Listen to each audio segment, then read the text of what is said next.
Բարև ձեզ, սիրելի ունկնդիրներ, Փառք Աստծո, որ մենք այսօր էլ կենդանի ենք, ողջ ենք ենք գալ Աստծո ոտքի մոտ եւ սուրել իրենից, թող Աստված մեզ իր Սուրբ Հոգին տարի ողորմությամբ պես, որպեսզի Սուրբ Հոգին մեր ուսուցիչը սովորեցնի մեզ եւ նաեւ ազդի մեր սրտի վրա, որպեսզի մենք Աստծո շնորհքով ցանկանանք եւ իզորու լինենք Աստծո զորությամբ իրագործելու իր խոսքը մեր կյանքում։ Հիսուսի անունով ամեն։ Ինչպես գիտենք, մենք այս երամսյակում ուսումնասիրում ենք Մարկոսի ավետարանը եւ արդեն հասել ենք 4-րդ դասին, որը կոչվում է Հիսուս Քրիստոսի առակները։ Հիշելու համարն է Մարկոս 4 գլուխ 24-ից 25 համարները եւ նրանց ասած. ուշադիր եղեք, թե ինչ եք լսում, ինչ չափով որ չափեք, նույնով էլ ձեզ համար կչափեն, եւ ձեզ լսողներիդ կավելանա, որովհետեւ ով ունի, նրան կտրվի, իսկ ով չունի, նրանից կվերցվի նաեւ այն, ինչ ունի։ Ուրեմն առաջին 3 ավետարանները Մատթեոսը, Մարկոսը եւ Ղուկասը կոչվում են սինոպտիկ ավետարաններ, որտեղ սինոպսիս բառը նշանակում է միևնույն հայացքը, այսինքն իրենք շատ նման են իրենց բովանդակությամբ, իրադարձություններով եւ սակայն Մատթեոսի եւ Ղուկասի մեջ ավելի շատ առակներ կա, քան թե Մարկոսի մեջ։ Եվ Մարկոսի 4 գլուխը, որ մենք այսօր կուսումնասիրենք, կարծես թե 5 հատ առակ է ներկայացնում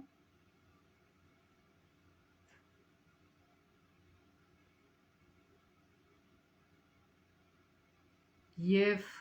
ուրեմն առաջին առակը, որ մենք պիտի ուսումնասիրենք, դա Սերմնացանի առակն է։ Շատերս ծանոթ ենք այդ առակին։ Մարկոս 4 գլուխ 1-ից 9 համարները։ Հիսուսը դարձյալ սկսեց ուսուցանել լճի մոտ։ Նրա շուրջը մեծ բազմություն հավաքվեց։ Դրա համար նա նավի մեջ նստեց, իսկ ողջ բազմությունը մնաց ցամաքում լճի մոտ։ Նրան շատ բաներ էր ուսուցանում առակներով եւ ասում. «Լսեք, ահա Սերմնացանը դուրս եկավ սերմ ցանելու»։ Եվ սերմանելիս մի քանիսը ճանապարհի եզրին ընկան, երկնքի թռչունները եկան ու կերան դրան։ Մյուսները քարքարոտ տեղ ընկան, որտեղ շատ հող կար, հողի խոր չլինելու պատճառով արագ բուսնեցին, բայց երբ արեգակը ծագեց, տաքացավ արմատ չունենալու պատճառով չորացան։ Մեկ այլ մասը փշերի մեջ ընկավ, փշերը բարձրացան ու խեղդեցին դրանց եւ պտուղ չտվեցին։ Մյուսները պարարտ հողի մեջ ընկան, բուսնելով ու աճելով պտուղ տվեցին, մեկը 30, մեկը 60, մեկն էլ 100։ Եվ ասում էր. ով լսելու ականջ ունի, թող լսի։ Ուրեմն առակը ընդհանրապես ինչի են մարդկանց պատմում, գիտեք, երբ որ լինում են աշակերտներ, ովքեր չեն կարողանում ուղղակի բացատրելով հասկանալ, իրենց համար ինչ որ միջոց է ստեղծվում, որպեսզի ավելի մատչելի հասկացնես իրենց։ Եվ երբ որ համեմատություն ես անցկացնում, ինչ որ բան հետ համեմատում ես, ավելի մատչելի է հասկանալու համար։ Հիմա այս միջոցով ավելի էֆեկտիվ է Հիսուսը ներկայացնում ճշմարտությունը, ավելի մատչելի է դառնում։ Եվ այստեղ Հիսուսը խոսում է 4 տիպի հողի մասին։ Այստեղ կարծես թե 4 հատ պատմություն կա մեկի պատմության տեղը, այսինքն մի պատմությունը եւ հաջորդ պատմությունը ավելի երկար է տևում, քան թե դրա առաջինը։ Օրինակ, առաջինը ամենակարճն է, վերջինը ամենաերկարը։ Ուրեմն 4 հատ հողի ձև կամ հողի տիպ է այստեղ նկարագրվում։ Ընդհանրապես, երբ որ գյուղացին ցանում է, սերմը ինքը գիտի որտեղ ցանի։ Լավ նախապատրաստում է հողը, փափկացնում է, որտեղ գիտի, որ ինչքան խոր ընկնի, ինչքան փափուկ հողի մեջ ընկնի, այնքան ավելի մեծ է հնարավորությունը, որ կաճի այդ սերմը, պտուղ կտա։ Ուրեմն, բայց սերմնացան երբ որ ցանում է, որոշ սերմեր ցանում է տարբեր տեղեր, ընկնում են ճանապարհի վրա, ընկնում է քարքարոտ հողի վրա, քարերի մեջ եւ ընկնում է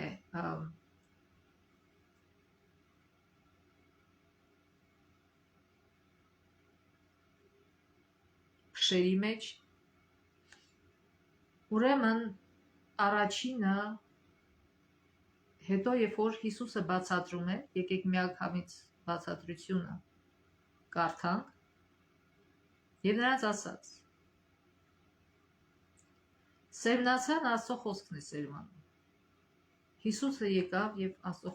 խոսքն էր սերմանում, հետո Հիսուսը այդ խոսքը սերմանում է իր աշակերտների, քարոզիչների, ավետարանիչների միջոցով, նաև սովորական մարդկանց միջոցով, ովքեր վկայում են իրենց հավատքի մասին, որը կապ չունի այն մարդը, ով խոսում է կամ ինչ-որ բան է անում, նա սերմ է ցանում։ Եվ սերմնացանը Աստծո խոսքն է սերմանում։ Ուրեմն կապ ունի, թե դու ինչ ես սերմանում, քո սերմանացը Աստծուց է, թե ոչ։ Ճանապարհի եզրին ընկածները նրանք են, որոնց մեջ սերմանվել է խոսքը, բայց երբ լսում են, սատանան իսկույն գալիս է եւ վերցնում նրանց սրտերի մեջ սերմանված խոսքը։ Այսինքն, այս մարդիկ այնքան են սատանային լսելով իրենց սրտի հողը կոշտացրել, որ սերմը հենց ընկնում է, անմիջապես իրենք ուղակի արհամարում են։ Այսինքն սատանան ասում է, չէ, դա հնարավոր բան չի, երբ ես տեսել, որ այս աշխարհում սենց հրաշք լինի, չէ, դա հնարավոր բան չի, որ սենց բան լինի, չէ, դա հնարավոր բան չի, կամ այս սրանք լրիվ հեքիաթ։ Այսինքն ամեն մարդու մոտ սատանան ունի փաստարկներ բերելու, որ թույլ չտա մարդուն հավատալու։ Եվ եթե մարդը իր ամբողջ կյանքում շատ է լսել սատանային եւ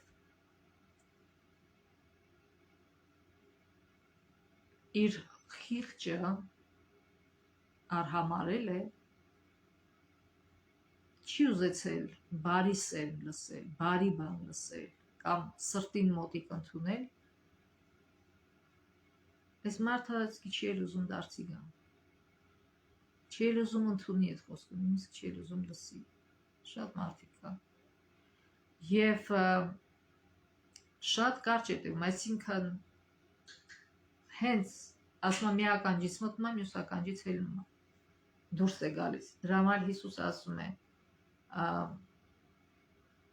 ով լսելու կա ականջ ունի, թող լսի։ Իսկն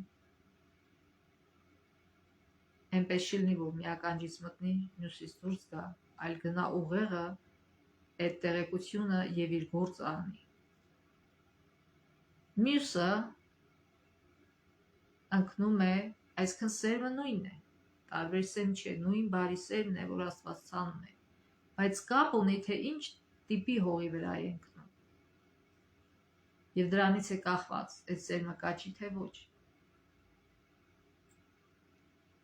Այդպես էլ ուրեմն քարքարոտ տեղում սերմանվածները նրանք են, որոնք երբ խոսքը լսում են, ուրախությամբ իսկույն ընդունում են այն։ Ուրեմն սրանք մի քիչ տարբեր են։ Նրանք ընդհանրապես չեն ուզում ընդունել, բայց սրանք ասում են ուրախությամբ, նույնիսկ ուրախությամբ են ընդունում խոսքը։ Բայց իրենց մեջ արմատ չունեն եւ ժամանակավոր են։ Հետո, երբ այդ խոսքի համար նեղություն կամ հալածանք է լինում, իսկույն հրաժարվում են։ Այսքան քարքարոտ հող է։ Եվ ոչ մեկ չի մաքրել կամ ինքը մարդը չի մաքրել այդ հողի քարերը։ Եթե հողի քարերը մաքրես, հողը փխրացնես, պատրաստ կլինի սերմի համար։ Բայց ուրեմն այս մարդը չի ուզում իր քարքարոտ սիրտը փշրվի եւ երբ որ փորձությունները գալիս են, որպեսզի այդ քարքարոտ սիրտը փշրեն, այդ քարերը փշրեն, ինքը չի դիմանում այդ փորձություններին, չի ուզում փորձություն, ինչի, որտեղ ամբողջ կյանքում այդ տեսակի մարդը ձգտել է, որ իր կոմֆորտով ապրի, այսինքն ինչքան հնարավոր է իր համար լավ լինի։ Այդ տեսակ մարդիկ չեն սիրում դժվարություններ, հենց դժվարություններ լինում, փախնում են դժվարություն, նրանք սիրում են մենակ լավ, հաճելի, զվարճալի բաներ։ Եվ իրանց սկզբում, երբ որ լսում են Աստծո խոսքը, ասում են, ինչ լավ բան է, ուրախանում են, բայց հետո տեսնում են, չէ, գին կա վճարելու այդ խոսքը ընդունելու համար, եւ արդեն չեն դիմանում ոչ դժվարությանը, ոչ բանին։ Ոչ թե Աստված իրենց թերի է ստեղծել, քան թե մյուսներին, ովքեր դիմանում են։ Ոչ, դա իրենց ընտրությունն է, իրենք չեն ուզում դիմանալ, որտեղ շատ եսասեր են եւ չեն ուզում դժվարություն լինի իրենց կյանքում։ Իրանք ուզում են, որ իրենց կյանքում ամեն ինչ հարմարավետ լինի։ Երբեք իրանց ոչ մեկ թթու խոսք չասի, երբեք իրանց ոչ մեկ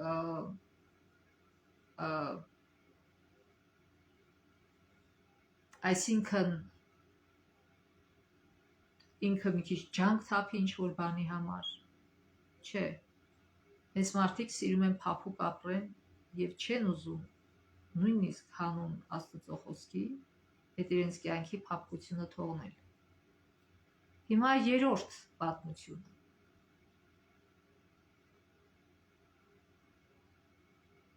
Փշերի մեջ սերմանվածները նրանք են, այսինքն երբ որ իրենց հավատքի համար սկսում են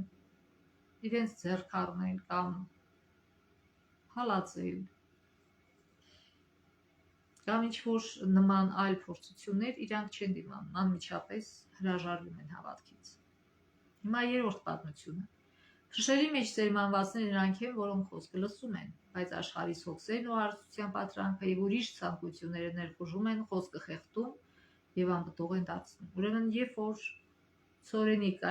կամ այլ մի սերմ ցանում ես, եւ եթե դու թողնում ես, որ այդ խոտերը կամ այդ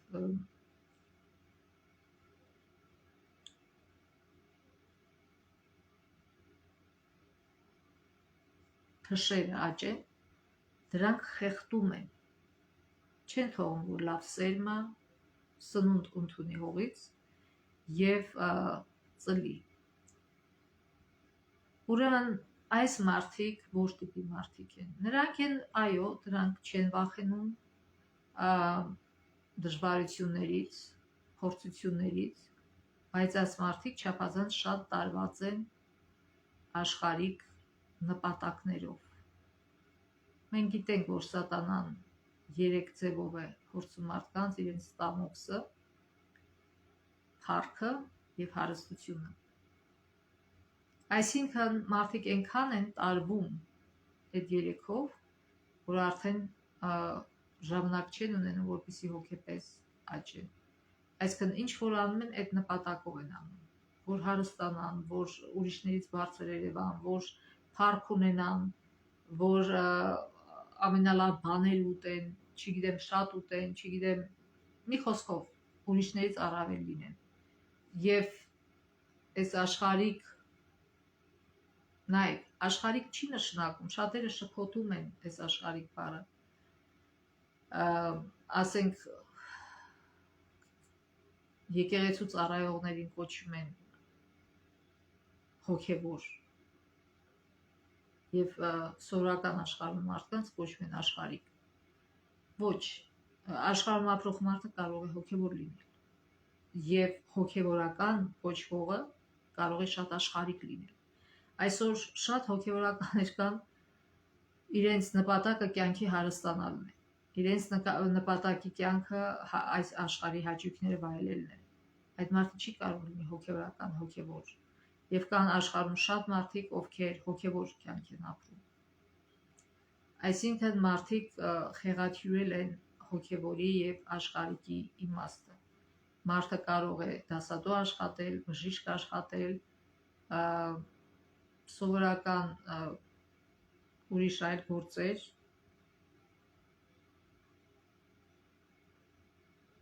դարբին, չգիտեմ, հազար ու մի գործեր կա, բայց լինել հոգևոր մարդ։ Մարդը կարող է լինել հոգևորական եկեղեցի լինել, բայց լինել աշխարհիկ մարդ։ Դա կապ ունի թե այդ մարդը ինչ նպատակներ ունի իր կյանքով եւ ինչքան է իր ժամանակը ծախսում այդ նպատակների վրա։ Եթե մարդը գալիս է եկեղեցի, բայց մնում է նույնը, այսինքն ինչպես որ եկեղեցի գալուց առաջ իր ուշքու միտքն էր, որ ինքը փող սարքի, եւ այդ փողը սարքում է, հարստանում է, որպեսզի ուրիշների մոտ իրան առավել ցույց տա, որ ես ձեզնից բարձր եմ, ոչ թե լավ նպատակներով։ Այս մարդը ինչքան էլ որ կոչվում է հոգևոր կամ եկեղեցի գնացող, օգուտ չունի, որտեղ այդ բոլոր մեր ժամերը շատ սահմանափակ են, շատ շռված են մեր ժամերը, սահմանափակ են, օրը ունի 24 ժամ, եթե այդ 24 ժամվա ընթացքում դու շատ ժամանակ ես ընծայում այն բաների, որոնք ի վերջո վերջնական իմաստով ավետենական կյանքի համար նպատակ իմաստ չունեին, դու վատնում ես քո ժամանակը։ Օրինակ Հովտը ուզեցավ հարստանալ եւ հարստացավ, բայց վերջում ինքը ամեն ինչ կորցրեց։ Աստված մեզ ստեղծել է ավելի համար, քան թե զուտ հարստանալը։ Ուրեմն շատ առաջնային դնելով աշխարհիկ հոգսերը, քան թե հոգևոր, մենք այս մարդկանց պես ենք դառնում, այսքան խեղդում է։ Ասենք թե օրինակ բերեմ, մարդը ուզում է, որ իր երեխան լավ հագնվի, բայց ինքը այդքան փող չունի։ Եվ ասում է դե լավ, մի 3 ժամ ավելի շատ աշխատեմ օրվա մեջ, որպեսզի մեր երեխես ամենաթանկ, ամենասիրուն շորերը հագնի։ Խոսքը չի գնում լավ ու վատ շորի համար, որովհետև կարող ես մաչելի գնով նորմալ հագուստ առնել։ Որպեսզի դասարանում ասեն, վայ, սրա աղջիկը տեսեք, ինչ ֆիրմա է շորը հագնում, կամ չգիտեմ, սրա տղեն տեսեք ինչ ֆիրմա է ավտո է քշում, եւ ծնողը կամ օր ու գիշեր աշխատում է այդպիսով վտանգելով իր առողջությունը եւ իր հարաբերությունները իր երեխաների հետ եւ երեխաների հոգեվոր վիճակը, որտեվ օր ու գիշեր աշխատելով ինքը վատնում է իր էներգիան եւ ժամանակ չունի, որ երեխաներին բացատրի այս կյանքի մասին, իսկ երեխաները անպայման բացատրության կարիք ունեն եւ այդ դեպքում արդեն ուրիշներն են բացատրում ոչ լավ տեսակետից այս կյանքի իմաստը եւ այլն։ Եվ ինչ օգուտ այդ լավ քշած մեքենայից կամ այդ լավ հագած շորից, եթե հոգևոր աճ չկա, եթե վերջի Հիսուսը գա եւ ոչ այդ մարդը փրկվի, ոչ էլ իր երեխաները, կամ էշիպես այսքան շատ չի աշխատում, որոշում է խաբեությամբ զբաղվի, խաբեությամբ փող աշխատի, որպեսզի իր երեխաները հետ չմնան այն մյուս երեխեքից, իրանք էլ նոր հեռախոս ունենան, ավելի թանկամոց, ավելի սենց, ավելի նենց, եւ այսինքն նման նպատակները ավելի առաջնային են դառնում, քան թե որ փրկությունը։ Ուրեմն այս խոսքը այդ մարդկանց մասին է, որ իրենց կյանքը սարքում են իրենց կամ իրենց տունը, իրենց կյանքի տունը սարքում են ավազների վրա, որ վերջի վերջո, երբ որ փորձությունները գա, այդ ամեն ինչը փլվելու է, բայց այն մարդը, ով սարքում է Հիսուսի խոսքի վրա, Աստծո խոսքի վրա, երբեք իր սարքածը չի փլվի, երբ որ Հիսուսը գա, ասի ապրես լավ բարի ծառա, որտեղ քո ժամանակը օգտագործեցիր քո երեխաներին բացատրելով, թե ինչ է նշանակում ճիշտ ապրել, թե ինչի համար են իրենք ստեղծվել, եւ որ Աստված մարդկանց ստեղծում է հիմնական, որպեսզի իրար հետ բարի վարվեն եւ իրար նեցուկ լինելով իրար բարձրացնեն, այլ ոչ թե ձգտեն իրար վրա բարձրանալ եւ իրար բարձր նայել մյուսի վրա։ Այսինքն ի վերջո այդ բոլորը ոչ մի նշանակություն չի ունենալու։ Եթե դուք ուզում եք, որ այդ քաղցը հագեցնեք, այսինքն բարձրանալու քաղցը, իմ երեխես ամեն արքայադուստր, արքայազն, չգիտեմ ինչ,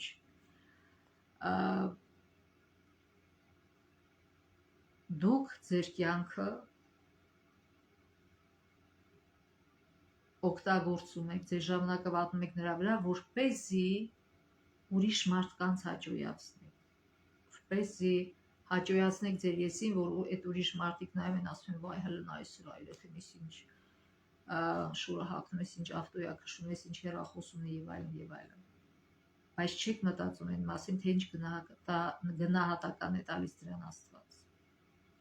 Ստե խոսքը գնում է Աստծուն հաճոյանալու մասին, այլ ոչ թե մարդուն։ Երբ որ դու ուզում ես մարդկանց հաճոյանալ, այդ դեպքում փշերը, այս կյանքի հոգսերը ամբողջովին խեղդում են հոգևոր սերմը, որ ցանվել է մեր մեջ։ Ցավոք։ Եվ չորրորդ պատմությունը, այստեղ շատ լավ է գրված 19 համարը, բայց աշխարհիս հոգսերն ու հարստության պատրանքը հոյակապ խոսք է։ Հարստությունը դա պատրանք է սիրելիներս։ Սատանան խաբում է, ասում է, հարստացիր եւ երջանիկ կլինես, բայց այդպես չի։ Երջանկությունը բոլորովին կախված չի, թե ինչքան հարստություն մենք ունենք, այլ բոլորովին այլ բաներից է կախված։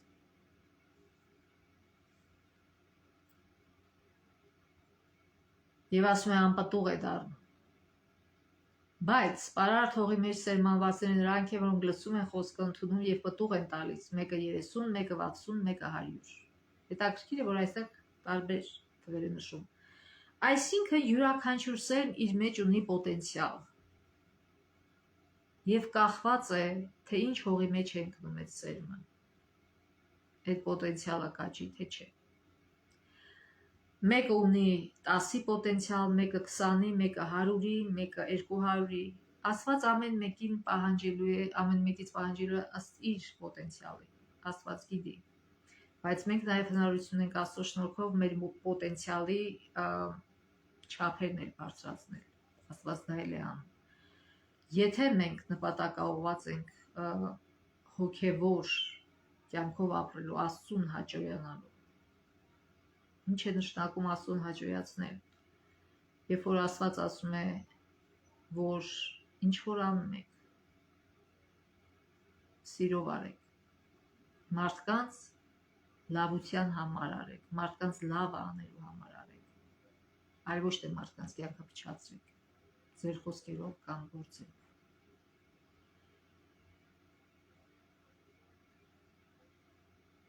Օրինակ, եթե դու մարդը ուզում է իրեն բարձրացնել ինչ որ մեկի վրա, ինչ է ուզում ինքը անել, ուզում է դիմացինի կյանքը կարծես թե փչացնել։ Այսինքն այդ դիմացինը կտենա, որ ինքը վայ, ის ինչ թանկ հագուստ է հագել կամ ის ինչ հարուստ տանն է ապրում կամ չգիտեմ, տարբեր նման բաներ, եւ ասում է թող նախանձեն ինձ, թող նախանձեն։ Միթե դա ճշմարիտ նպատակ է կյանքի, թող բարձրացնեն ինձ։ Դա սատանայական, դա սատանայի տված նպատակն է։ Երբ որ մարդը ուզում է այդպես ապրել, այդպիսի մոտիվներ ունի կյանքի։ Աստված բոլորովին այլ բան է ասում։ Աստծո արժեքները եւ սատանայի արժեքները բոլորովին տարբեր են։ Աստված է, որ մենք այս 4 հողից լինենք այս վերջինը, որ մտահոգված լինենք, թե մենք մտահոգված լինենք հաճոյացնելու Աստծուն, այլ ոչ թե մարդկանց։ Եվ պտուղ բերելու Աստծո համար, ինչ է նշանակում պտուղ բերելու Աստծո համար, այսինքն մարդկանց օգնելու, գտնելու այս կյանքի ճշմարիտ նպատակը, գտնելու այս կյանքի ճշմարիտ արարչին, փրկագնողին, եւ իրենց կյանքը ճիշտ ուղենիշով դնելու համար։ Մյուս առակը եւ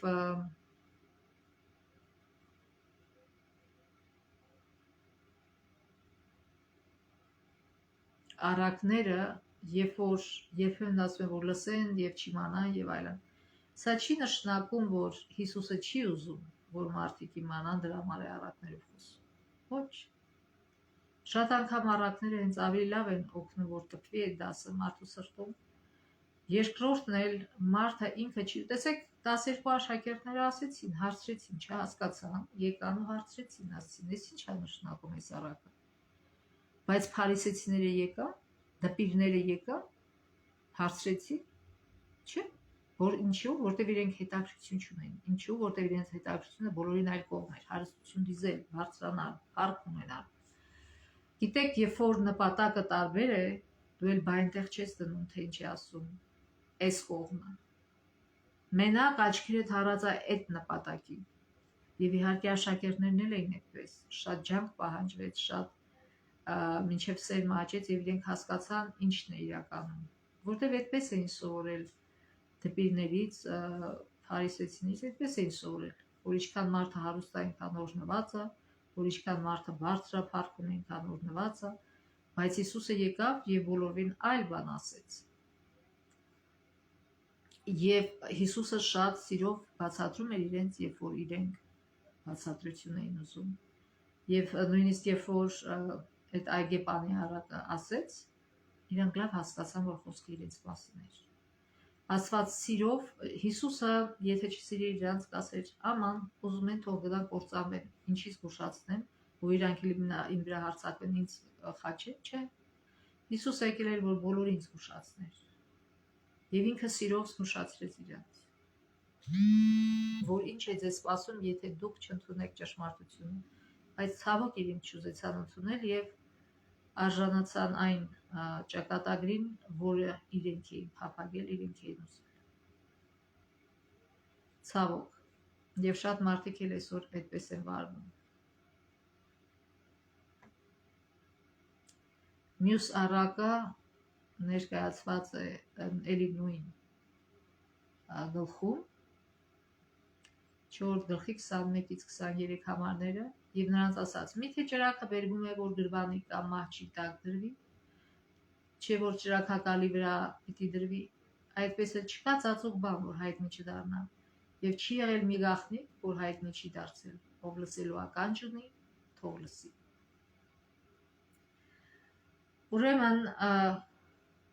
Հիսուսը այստեղ ինչ է ասում, ճրագը ինչի համար է, կապ չունի թե ինչ տան մեջ է,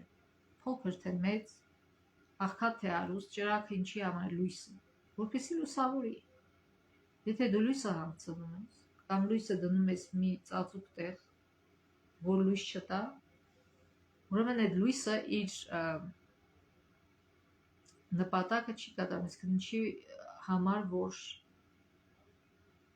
ինքը գոյություն ունի։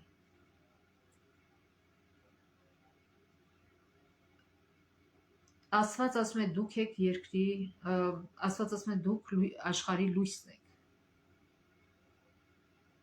Ինչ պիտի լուսավորեն քրիստոնյաները, ինչ լույս պիտի տան,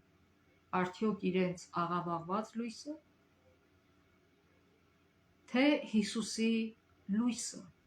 նոր կյանքի լույսը, նոր մտածելակերպի լույսը, սիրո լույսը։ Եթե մենք մեզ տրված լույսը չենք տալի, մեզ ավելին չի տրվի։ Աստված ասում է ամեն մեկը ըստ իրեն բացված լույսի է դատվելու։ Եթե ինձ բացված է այսքան, ես այսքան կատարում եմ, ես այդպես էլ կդատվեմ։ Եթե ինձ բացված է այսքան, բայց ես կատարում եմ այսքան, ես կդատավարտվեմ, որովհետև իմ լույսը շատ էր, բայց ես չօգտագործեցի այդ լույսը։ Մի ուրիշ կողմ էլ կա, այն մարդ, ով այսքան լույս ունի, կձգտի ավելի շատ լույս ունենալ, որպեսզի ավելի շատ լույս տալ մարդկանց։ Բայց կան մարդիկ, որ ասում են չէ ինձ այսքանը հերիքա չեմ ուզում լենանալ, բայց այդ նշանակու այն, երբ որ մարդ առաջ չի գնում, իսկույն դեգրադանալ, դրա համար 24 համարը ասում է։ Եվ նրանց ասած, ուշադիր եղեք, թե ինչ եք լսում, ինչ չափով որ չափեք, նույնով էլ ձեզ համար կչափեն։ Ասում ուշադիր եղեք, ինչ եք լսում։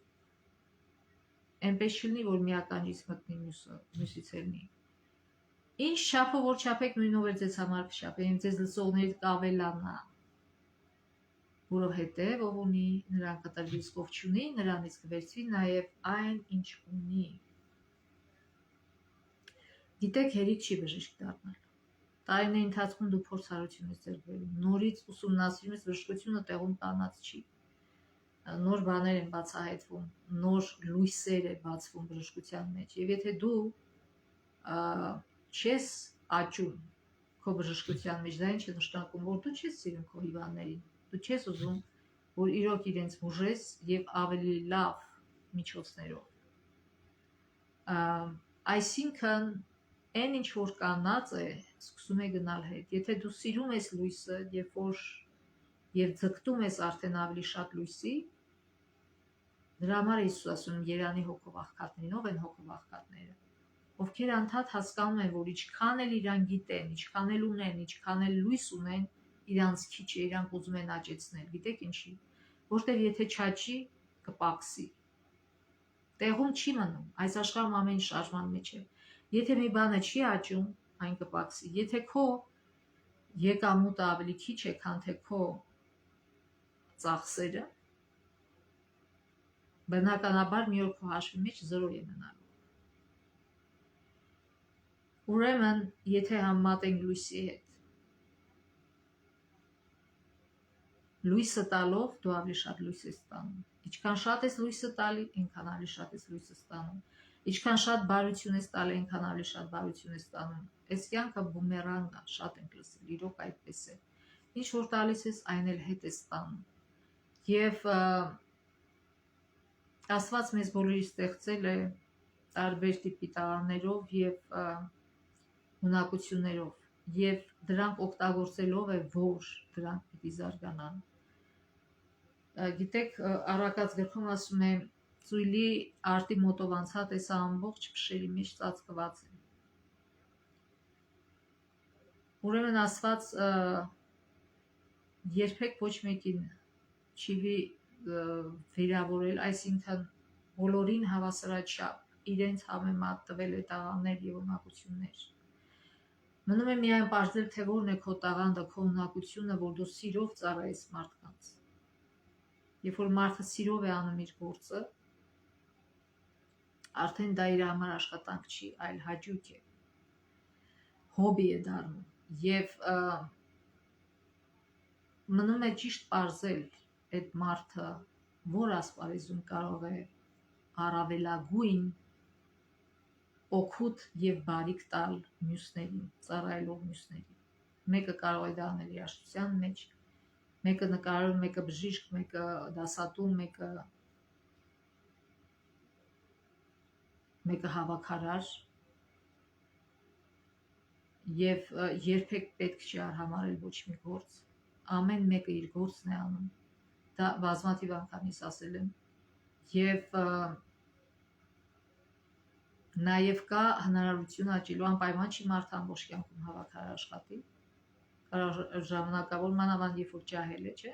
Ջահելները ավելի շատ էներգիա ունեն, որպեսզի իրենց նպատակները իրագործեն, ավելի շատ ունակություններ ունեն, երբ որ մարդը մի քիչ ծերանում է, ավելի շատ է քչանում է իր ունակությունները, բայց այդ չի նշանակում, որ իր արժեքը քչանում է Աստծո առաջ, ոչ։ Դրա համար շատ անգամ մարդիկ կարծում են, թե կա ավելի բարձր մասնագիտություն կամ ավելի ցածր, չէ, ամեն մեկը իր տեղ ունի։ Եվ մարդը պետք է իր տեղը գտնի, որպեսզի առավելագույն բարիք բերի մյուսներին։ Եվ երբ որ մարդը գտնում է իրենը, դա միայն հնարավոր է Աստծով։ Գիտեք ինչի, որտեղ վերջում մենք կկարդանք White-ի գրքից, որ հերիք չի դու լավ մասնագետ լինես։ Գումարած դրան դու պիտի սիրով ծառայես։ Աստծուն ծառայել չի նշանակում կտրվել աշխարհից դուրս գնալ։ Աստված ասում է, ես չեմ ասում աշխարհից դուրս գան աշակերտները, այլ աշխարհում լույս լինել։ Հենց սա է, այսինքն ինչ գործ որ մենք անում ենք, մեր գործով մենք կարող ենք լույս լինել մարդկանց համար, այլ ոչ թե խավար։ Եվ վերջին առակ այստեղ Հիսուսն ասում էր, եւ շատերը երբ որ կարդում են այս համարը, որտեղ ով ունի նրան կտրվի, իսկ ով չունի նրանից կվերցվի, նաեւ այն ինչ չունի, դա կյանքի օրինաչափություն է։ Գիտեք, վազող արվակը միշտ թարմ է ջուրը։ Երբ որ կանգնում է, դառնում է ճահիճ, մարդիկ սկսում են խեղդվել այդ ճահիճում։ Ճահիճը քաշում է ներքև եւ վերջ-վերջով խեղդում է մարդուն։ Այսինքն, ինչ որ մենք ունենք, մենք պիտի ձգտենք զարգացնենք, թե հոգեվոր, թե ֆիզիկական, թե մտավոր։ Եթե մենք մեր մկանները չօգտագործենք, մեր մկաները ժանգոտում են, սկսում են ցավալ, եւ եթե մենք չօգտագործենք մեր ուղեղն էլ է ժանգոտում։ Այսինքն, եթե ուղեղը չաճի, ինքը փոքրանում է։ Մենք պիտի անդադ ձգտենք աճման, որպեսզի հակառակը տեղի չունենա։ Եթե մենք հոգեորապես չենք աճում, նշանակում է մենք հոգեորապես փոքրանում ենք։ Եվ վերջիվերջո զրոյանում է ամեն ինչ։ Դրա համար մենք պետք է ճիշտ ձևով ներդնենք մեր ժամանակը, մեր ունեցվածքը, մեր ամեն ինչը։ Ցավոք այսօր շատերը միայն մի ձևով են ուզում զարգանան, իրանց հաշիվները լիքը լցվի, լիքը փող ունենան, հաշվեն այդ փողը, էսի առնեն, էնի գնեն, էնի անան տունը լցնեն, հետո էլ չգիտեն թե ոնց օգտագործեն այդ լցվածը, բայց մի բան չուզենան տան ուրիշի։ Հասկանում եք, դա արդեն հոգևոր հետ աճ է։ Երբ որ դու միայն մտածում ես քեզ առավել ցույց տաս, քո ամեն ինչը օգտագործում ես քեզ բարձրացնելու համար եւ ուրիշներին ծածրացնելու համար։ Պետք է ձգտենք մեր ունեցածով բարձրացնել նաեւ ուրիշների, ովքեր հնարավորություն չեն ունեցել։ Եթե մարդը անգլերեն ասում են impaired, այսինքն արատավոր է ուղեղով կամ ոչ թե արատավոր, այլ ինչ որ բան նորմալ չէ, կամ հաշմանդամ է ֆիզիկապես, կամ ուղեղով է հաշմանդամ, կամ մտավոր հաշմանդամ է։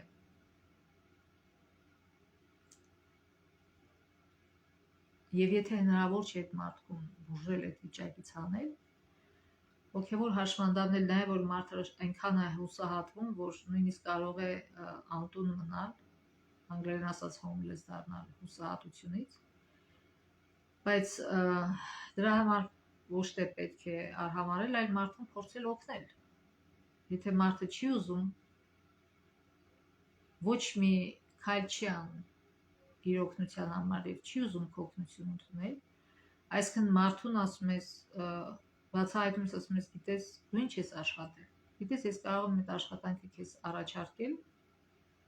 բայց ինքը չի ասում, ավելի լավ է ինձ մի 2 կոպեկ փող տուր, ես գնամ հաց առնեմ։ Դժվար չէ, 2 կոպեկը կարաս տաս, բայց դրանով շատ չես օգնել այդ մարդուն, ավելի խորը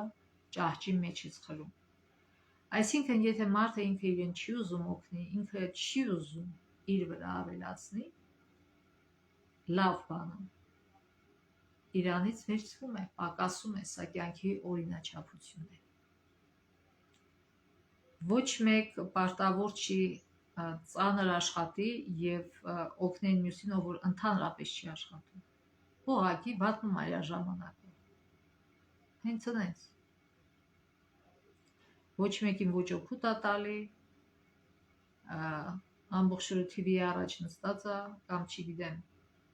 չի մտածում։ Գիտեք, եթե մարդը մտածի, որ ինչ որ ձևով օգտագործի իր պոտենցիալները, ֆիզիկական, մտավոր,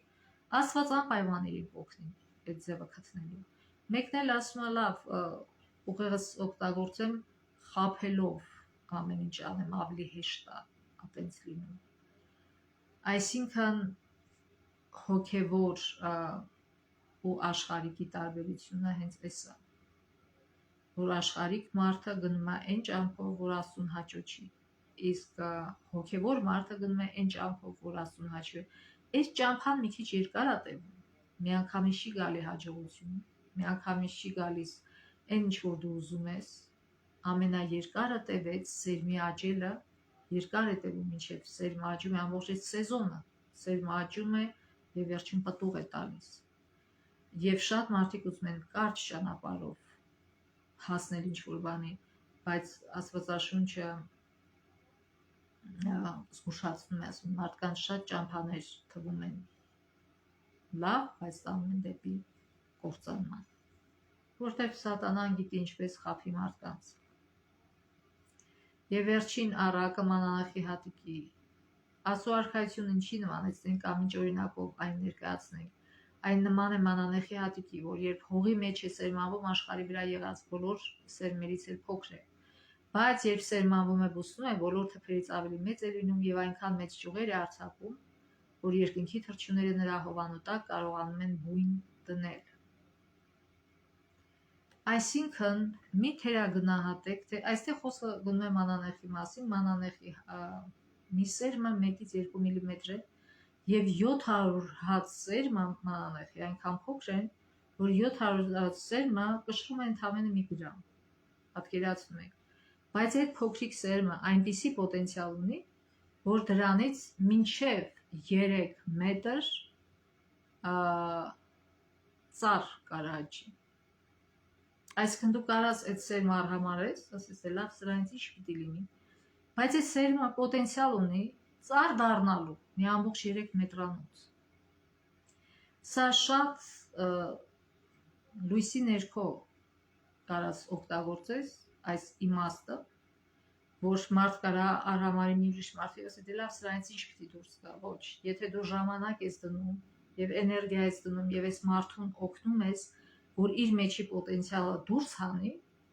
անպայման այդ մարդու մեջ այդ սերմը կաճի եւ մի օր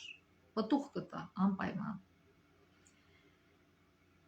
Նույնը մեր յուրաքանչյուր խոսքը ու գործը սերմ է, կամ դեպի լավ, կամ դեպի վատ։ Կարող է մի մարդու հանդիպում ես, ասում ես, լավ, ես ես մի րոպեն ես մարդու հետ, ինչ պիտի ասեմ, որ ինչ կարաս ընդամենը ժպտաս այդ մի րոպեին, կարաս մի հաճելի բան ասես այդ մարդուն, որ իր ամբողջ օրվա մեջ ինքը հիշի եւ այդ բարությունը ուրիշների վրա փոխանցի։ Այսինքն երբեք կարող ես մի բառ ընդամենը ասել եւ այդ փոքրիկ բառը մի ամբողջ հեղափոխություն կատարի այդ մարդու մեջ։ Երբեք մի արհամարեք սերմը։ Մենք մեր կյանքը, ամբողջ մեր կյանքը սերմնացանություն է, բայց նայած թե մենք ինչ սերմ ենք ցանում, Աստծո սերմերը թե սատանայի, ուշադիր եղեք թե ինչ սերմ եք ցանում։ Արդյոք մենք սերմ ենք ցանում դեպի բարություն, թե դեպի չարություն։ Արդյոք մեր արածը, մեր խոսածը վնասում է դիմացին, հոգեվորապես կամ ֆիզիկապես, թե օգուտ է տալիս։ Աստված ուզում է, որ մենք միայն օգուտի եւ բարիքի սերմեր ցանենք, միայն։ Եվ դա հնարավոր է իր զորությամբ, իր շնորհքով։ Երբեք չարհամարենք հնարավորությունները, որ տրվում է սերմ ցանելու, ցանենք Աստծո սերմերը։ Կապ չունի, մենք չպիտի մտածենք, չէ, էսի կոշտ հողած հրա վրա ես չեմ ցանի սերմ։ Դու երբեք չգիտես այդ մարդու հողը, սրտի հողը, երբեք կարող ես սխալվել։ Մեկ գործը, որ Աստված մեզ տվել է սերմ ցանելն է, ուրիշ ոչինչ, Աստված է աճեցնում։ Ասում են մարդը քնեց, զարթնեց, տեսավ աճում է, ով է աճեցնում, Աստված։ Այս մարդը քեզնից այսքան սերմ ստացավ, մի ուրիշից այսքան եւ քիչ-քիչ այդ սկսեց աճել իր մեջ։ Դու որոշ ժամանակ չես նկատում, բայց հետո ի հայտ է գալիս, քիչ-քիչ ի հայտ է գալիս այդ ամբողջ փոփոխությունները։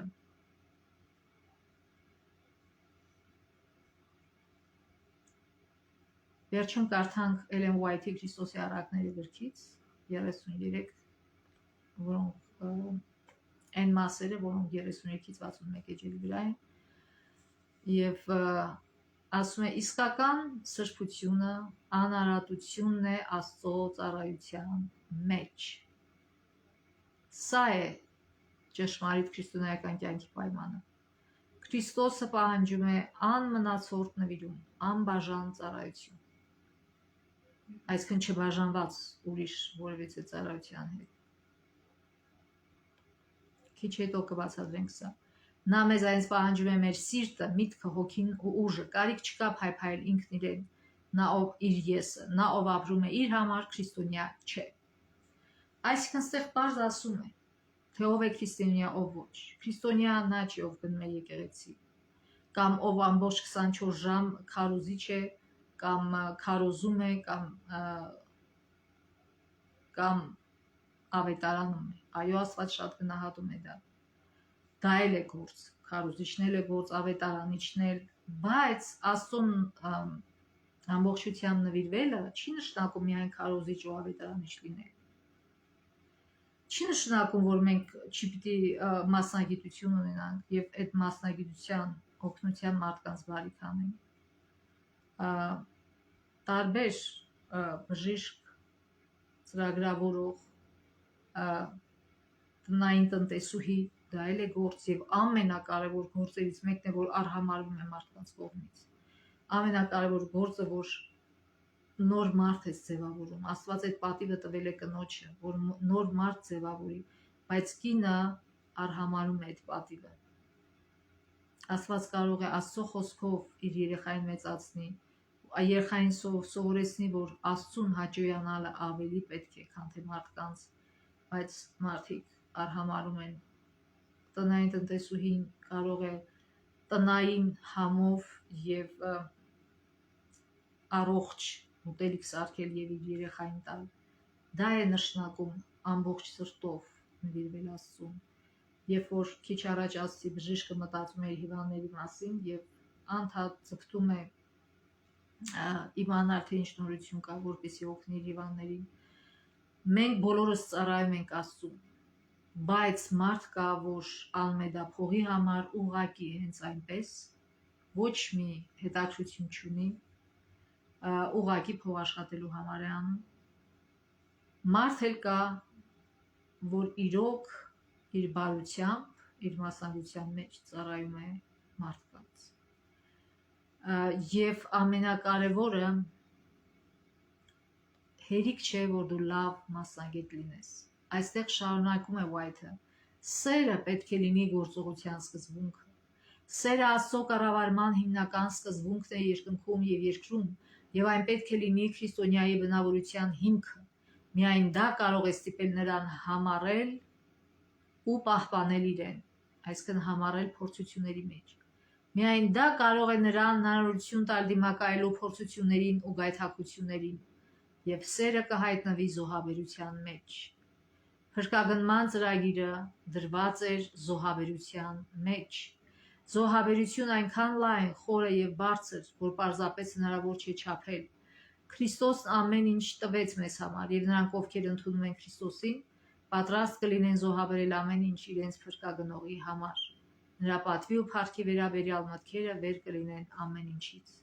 Այսինքն կապ չունի, թե ինչ տիպի մասնագետ ես դու, կապ ունի դու սիրով ես անում։ Եթե դու սիրով ես անում, եթե դու սիրով ես ծառայում մարդկանց, անպայման նման մարդիկ կմտնեն երկնքի արքայություն, բայց դա չի գալի մարդու մեջից, դա գալիս է Աստծուց, դա երկնային բույս է, սերը, իսկական սերը, անմնացորդ սերը, դա երկնային բույս է, եւ միայն Աստված կարող է տալ մեզ նրանց, ովքեր դա ուզում են, ովքեր դա փափագում են, ոչ թե նրանք չեն սանում, ովքեր անտարբեր են կամ իրանց համար մեկ է, իրանք մարդու օրը փչացնում են, թե հակառակը ավելի լավացնում են։ Եվ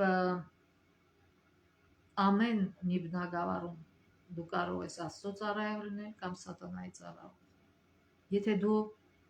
այսօր շատ բժիշկներ մտադրությամբ կամ Շատերն էլ այդքան չեն սովորել, չգիտեն, ավելի են փչացնում իրենց հիվանդի առողջությունը, որ այդ հիվանդը ավելի շատ կա իր մոտ, որ ինքը ավելի շատ փող աշխատի։ Իսկ իսկական բժիշկը ձգտում է այնպես բուժի մարդուն, որ այդ մարդը կամ այնպիսի սկզբունքներ սովորեցնի այդ մարդուն առողջության, որ այդ մարդը երկրորդ անգամ իր մոտ չգա, որովհետև այդ մարդու նպատակը իրոք մարդուն բժշկելն, այլ ոչ թե փող աշխատելը, այդ մարդու առողջության հաշվին։ Նույնը վերցնենք թարգմանիչը։ Կարող է շատ լավ մասնագետ լինել, կարող է շատ լավ իմանալ լեզուները, բայց երբ որ այս մարդը հետաքրքրված չի, որ այս երկու մարդիկ հասնեն հասկացողության, որ երկու կողմն էլ պարզ հասկանա, թե ինչի մասին է խոսքը, եւ խնդրեմը լուծվի այս մի կողմի, որ զանգել է եւ ուզում է լուծել, կամ մեծամտությամբ ես քո գործը անում, կամ այսքան սեր չկա քո գործի մեջ, եւ դու ամեն ինչ չես անում, որ այս մարդու խնդրեմը լուծվի, ամեն ինչ որ քո ուժերի մեջ է, այսքան բավականին չէ լինել ուղղակի լավ մասնագետ։ Երկնքի արքայություն կմտնեն այն լավ մասնագետները, մասնագետ չեմ ասում միայն ովքեր փող են աշխատում, տնային տնտեսուհիներ է մասնագետ, կան լավ տնային տնտեսուհիներ, կան վատ, մամանել է մասնագիտություն, կան վատ մամաներ, կան լավ մամաներ, նույնը հայրը, նույնը ամեն ինչ է կյանքում մասնագիտություն է, եթե մենք սիրով ենք անում, անպայման մեր ունակությունները ավելի կզարգանան, մեր լույսը էլ ավելի կշատանա, մեր պոտենցիալը, որ ունենք, էլ ավելի կաճի, Աստված այդ հնարավորությունը տալիս է, օգտագործենք այն։ Շատերը չեն օգտագործում, որտեղ շատ մեծ կարծիք են իրենց մասին, կարծում են, թե իրանք հասել են ինչի, որ իրենց նպատակը ինչ որ, իրենց նպատակն է, որ շատ ցածր է իրենց նպատակը, այսինքն այսքան հարստություն ունենամ, այս ավտոն քշեմ, ուրիշներին ցույց տամ ինձ, ես այս ավտոն եմ քշում, ես այսքան փող ունեմ իմ բանկային հաշվի մեջ, ես սենց տեղ եմ գնում հանգստանում, ես սենց սեփական ինքնաթիռ ունեմ, Աստծո համար այդ բոլորը մեկ է։ Աստված չի հարցնելու, երբ որ գա, թե դու ինչ ես ունեցել, հարցնելու ինչպես ես օգտագործել քո ունեցածը։ Չի հարցնի դու մեծ տուն ես ունեցել, հարցնելու է ինչ մթնոլորտ է տիրել այդ տան մեջ, կամ ինչ գործ ես արել, հարցնելու է այդ գործով դու բարիք ես արել մարդկանց, թե չարիք, մտածեք, մի ասեք այս գործը լավ վճարվող գործ է, բայց գործ, որը